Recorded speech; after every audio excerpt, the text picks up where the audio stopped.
Hi everyone, Spider-Man 1991 here, and it's time for my weekly comic review, and the first comic review of 2013. So the following comics came out on January 2nd. Let's get to reviewing. Alright, first off from Image, Invincible number 99, part 2 of 3 of the Death of Everyone. Basically, it's just Invincible fighting dinosaurs this entire issue. I mean, yeah, they exchanged some banter about, how whether or not they couldn't see the big about how Dinosaurus says Invincible can't see the bigger picture of what he's doing, and Invincible says that Dinosaurus is basically a psychopath and he thought he could trust him, but he was wrong. And basically, they're just fighting the entire issue. That's pretty much what happens. I hope part three will be out in a couple of weeks. Hopefully, it will be better and a very satisfying conclusion for the story arc, especially since it will be the 100th issue. So. All I can say is, if you're reading I'd say right now, if you're thinking about getting 100, then you should go back, get 98 and issue 99 and this issue 99 before getting 100, because you might be confused. All right, next up, time for Marvel. Iron Man number 5. Tony finds the last Extremis kit, and it turns out it's on a space station that's being run by one of Tony's old friends named Ivan. And so Ivan explains that he plans on using the Extremis kit to help make sure humans can survive in space and also on other planets, so that human life can spread across the solar system. And Tony says that that's a good idea. However, Ivan's not doing a good job at keeping the kit safe, and he doesn't think Ivan can be trusted with it. He states that Tony Stark can just walk right in and take it, then so could Doctor Doom or the Red Skull or any other psychopath. So Tony pretty much destroys the final kit and goes back to Earth. And then we cut to weeks later, and Tony's having dinner with Pepper Potts, and he reveals that, tells her that the way he's going to be going to space now for a while, because he doesn't feel he feels like he needs to go on this sort of spiritual journey or whatever. Like, he needs to feel inspired again to do something better than what he's already done, so that he can leave behind a bigger legacy. And so the final page is Tony suits up in his new space armor, which, good news, is has a lot more red than gold on it, and he has new AI called Pepper, which is funny. And that's pretty much where Iron Man ends.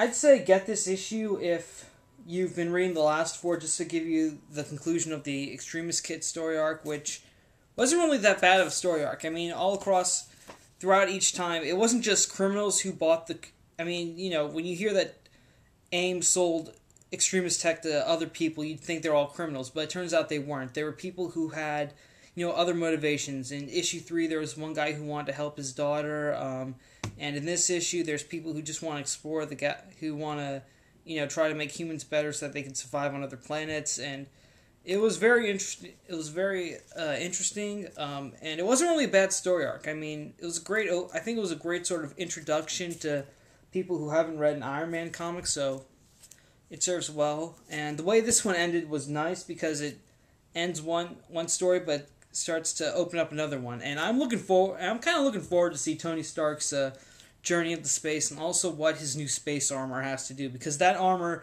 has to last him as long as he's in space. So I look forward to that as well. And I'd say Iron Man, if you haven't been reading this series, then I would wait till next issue, Iron Man 6, to start reading it, because that's going to be a good start of a new story arc, a good jumping on point, and maybe wait for the first series to come out in trade paperback.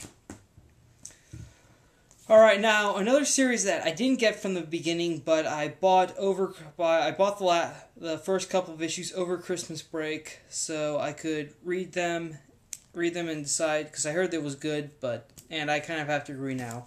All New XMen number 5. Alright, basically Beast is dying, so in order to save his life, his younger self, Hank McCoy, is pretty much performing surgery on him, and he's having Jean and he has Jean Grey link him up with Beast so that they both can kind of work together and figure out how to save Beast. Future reference: whenever I talk about all new X-Men, just to avoid any confusion, I'm going to refer to the present day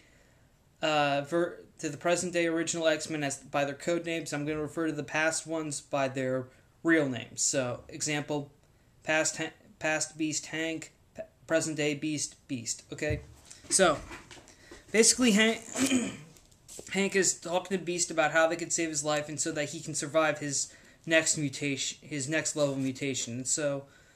And after they discuss it, and Hank gets to work on it, Beast and Jean, still talking to Beast telepathically, asks her, what happened to her, did she die, and then Beast says, okay, Jean, my mind's an open book, you can take a look if you want. And Jean pretty much sees everything. She sees the Phoenix, the Dark Phoenix saga, the first X Factor team, Inferno, the new X-Men story arc, which pretty much led to her death, second death.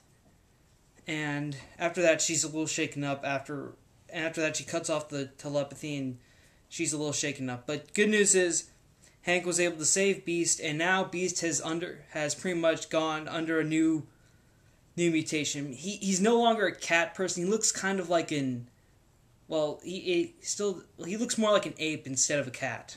That's what I think he looks like. And after they save Beast's life, Jean Grey declares that the original 5 X-Men were going to stay in the present, and until we can stay in the present until they can get everything fixed. And Kitty Pryde volunteers to supervise them so they don't screw anything up. And unlike the last page, Scott tries to talk to Jean, but Jean tells him to stay away from her. So, I'd say this issue is pretty much Jean Grey centric. So if you're a Jean Grey fan, you're going to like this issue. As far as the first story arc of All New X-Men is, I really liked it. Now I think the original X-Men are getting an idea about how different their lives are than what they probably envisioned, and they're starting to see their older versions of themselves, and some of them, particularly Scott, aren't too happy with it. So now, they want to change it, make the world better. Then they agree that once they fix it, then they'll go back and they'll probably have their minds wiped by Charles Xavier in the past. So, I'd say All New X-Men is definitely a great series. I really enjoyed it. I'd say if you haven't given this series a shot yet, then wait till like Iron Man, wait till the next issue, because that's going to be a new story arc, so a new jumping on point. You're welcome to go back to try to find the last 5 issues, but I actually had to go to 2 comic book stores in order to get all the issues. So this is a very popular series, and the issues might be sold out. Just preparing you for that. All right, now for DC. Oh boy, The Flash, number 15. After getting stabbed by Gorilla Grodd, Barry goes into a coma while his body recovers. And while his body's recovering, Barry's mind is still being powered by the Speed Force. He's going through he's seen pretty much different scenarios about how he could fight Grodd, and most of them end in disaster. And when Barry finally wakes up, he realizes that the only logical choice he can make is to turn himself over to Grodd. Okay, well, Flash. Fastest man alive, slow-paced comic series. Pretty much all we get in this issue is just Barry thinking. That's it. I really wish that we could actually get the Flash. I hope next issue we actually get to a conclusion with this whole Gorilla Grodd thing, because most of these story arcs on this Flash series have been pretty slow. All right, they really have, and it just feels like we're not going into any conclusion, and the series isn't really adapting anything. I think maybe after this story arc, I'm going to be done with the Flash for a while, at least until I get someone else to write it, because this has not been very enjoyable to me at all. It's a shame too, because I love the Flash. I love Barry Allen, but I think after this story arc, I'm going to put my foot down and drop it. Okay, moving right along. Superman, number 15. Superman and Superboy go to Lex Luthor's prison to talk to him about hell, where while they're discussing hell and what he's going, and Superman pretty much asks Luthor if it's possible that hell could go back in time to save Krypton at the cost of every single person on the planet on Earth, and Luthor says yes, that is possible. And also during their conversation, he does somehow imply that we don't know for sure, but Luthor's kind of implies that he might know that his DNA helped make Superboy. And so after they have their discussion with Luthor, Superboy suggests that maybe to help they call in the Teen Titans, but Superman instead calls in the Justice League minus Aquaman. Pretty much minus and they head off to the Fortress of Solitude to go fight hell. This was actually a very nice issue. I can't believe I'm saying this, but I actually did enjoy it. I did like the conversation between Luthor and Superman in this. It felt very well written, and I think Scott Lobel may have finally found his DC book with Superman on this, because I really did enjoy the dialogue that was dialogue between Superman and Luthor was awesome. I mean, it really felt great. And also, it is a little intriguing because you still want to know more about what happened to Superman in the 5 years between action and present-day DC. Because, like, how Luthor wound up in prison. And also, this is something interesting that they did, but Luthor has, like, these scars and burns on, like, one side of his face. Like, not completely like he's Two-Face or anything, but it's just, like, right here on this side. That's just like covering his ear like up to his eye, and also there's some on his chin right here. So I'm a little curious about what happened there. But yeah, But again, and also when Superman and Superboy are talking while they're pretty much going into the prison, that was also very nice too. Definitely some development with their relationship as well. So yeah, I'd say Superman is a pretty great series so far. I really can't believe I'm saying this, but I really enjoyed it. But not really as much as Marvel. So I'd say, but I wouldn't say Superman is back to being my favorite series yet. I'd say it's kind of going up there, just as long as they don't screw up this story arc. Okay, moving right along to Death in the Family tie-ins. First up, Teen Titans number 15. Red Robin gets captured by the Joker, and the Joker reveals that he knows that Red Robin's been working with the Teen Titans, and he already knew that, that Red Robin would have made some way for the Titans to come to Gotham if they knew he was in trouble. And when the Titans arrive to Gotham, they meet up with Batgirl, who Red Robin gave him the contact information. And Batgirl gives the Titans some info about where they could possibly find Red Robin, while she goes and deals with her own issues with the death of the family. And while the Titans are searching and Kid Flash is pretty much doing his thing, like speeding through buildings and stuff, it turns out Joker actually planted some Joker toxin in the buildings that would have been spread as soon as Kid Flash starts running in them, thus causing a bunch of people to get infected with the toxin, turning them into like Joker zombies, and forming a mob that gets ready to attack the Teen Titans. And right when the mob starts to attack them, Arsenal and Starfire show up to help.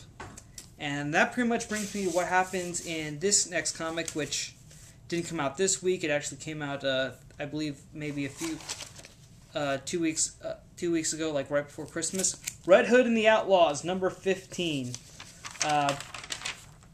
Basically, the ending of Teen Titans left me a little intrigued as to what maybe happened to Red Hood. So I got Red Hood and the Outlaws number 15. Just I don't know, because I know Teen Titans is kind of going to tie into this next issue. Anyways, back to the summary of Red Hood and the Outlaws number 15. Jason Todd gets captured by the Joker, and Joker pretty much tortures Jason with stuff from his childhood and his past, which, if you read the Zero issue of Red Hood and the Outlaws, you'll pretty much understand. If you don't, then you should go and read Red Hood, read the Zero issue, just so you can get an understanding about where Joker is getting this stuff from. But basically, Joker's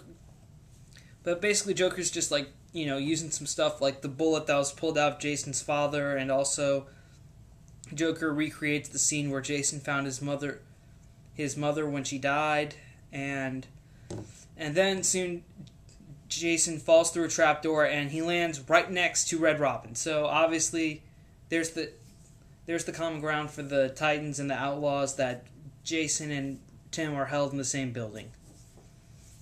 And meanwhile, Arsenal and Starfire get an alert on like Jason's phone, and they figure out that the Joker's in Gotham, and so they head off to Gotham to see if Jason's in trouble or anything like that, and they run into the Teen Titans, and pretty much this issue ends the same way this issue ends, with Arsenal and Starfire meeting the Titans. So yeah, as far as tie-ins for Death of the Family, I would say, between these two, I would say Red Hood and the Outlaws is better than Teen Titans, because this book was mostly on Jason Todd, but let's face it, between Red Robin and Red Hood, who do you think has more of a connection to Joker in this? And also, Teen Titans, though, it felt like 50% of the book was on Red Robin, while the other 50% was on the Titans. For Red Hood and the Outlaws, I'd say it was more like 85 on Jason Todd, 15 on Starfire and Arsenal. But, you know, I just think that the way this was written kind of just reinforces the idea that Red Robin should get his own series. But yeah, Red Hood and the Outlaws, I enjoyed it. Teen Titans was meh. So if you want, you could. So if you want to get the, and yes, the two books do tie into each other. I'm gonna get them both next month just to see if it's gonna be like this, or if they actually do like lead into each other or anything like that. But basically, if you can only get one, I would say get Red Hood over Teen Titans. All right, that's all for this week. Thank you. Quick little rundown. Teen Titans number 15. Red Robin gets captured, and the Titans get attacked by Joker zombies, and they meet Arsenal and Starfire. Red Hood and the Outlaws. Red Hood gets captured. Arsenal and Starfire meet the Teen Titans. Superman number 15. Superman and Superboy go talk to Lex Luthor about Hell and whether or not his plans can succeed. Flash number 15. Flash falls into a coma and wakes up. All new X-Men. Jean Grey finally learns about what happened to how she died both times, and now the new original X-Men are going to stay in the past until everything's fixed. Iron Man number 5. Tony goes into space to destroy the final Extremist kit. Then he goes into space for some sort of spiritual retreat. And Invincible number 99. Invincible fights dinosaurs for the entire issue. Okay, well, that's it for this week. Thank you for watching. Thank you for subscribing. Spider-Man 1991 saying, see you later.